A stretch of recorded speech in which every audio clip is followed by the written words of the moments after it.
hate your government. Yeah. Is your country in political unrest? Yeah. Well, I have the answer for you. Start a civil war. Oh. They're unconventional because they do not happen in our culture and society, and they're violent because, well, it's a war, and people die. Yeah. They're organized because, well, you can't have a civil war without an army. They're consuming because they're very embracing. You have to be really involved to actually fight a war. The American Civil War was a failed attempt at a civil war in succession because the South wanted to secede from the nation, which they did, but they failed because they ended up not actually winning the war, so therefore it's not successful. And the South, they wanted to secede because the North was getting rid of slavery, and they thought that would destroy their economy.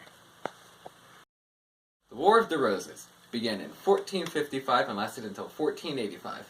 It was between the House of Lancaster and the House of York. It was because they wanted power as king, and there was much civil unrest.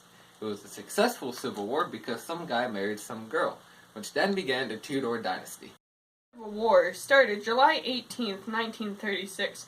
General Francisco Franco broadcast a message calling all army officers to join and overthrow Spanish leftist Republican government. And in 3 days' time, they took Morocco and over the whole place. And then Francisco Franco became a dictator. Julius Caesar here. I can tell you that civil wars certainly do work. From 48 BC, it was a half-century of unrest that went to war. Pompey led the rich and the senators, while I led the farmers, the veterans, and the middle class. I defeated Pompey, and I won the war. Julius Caesar.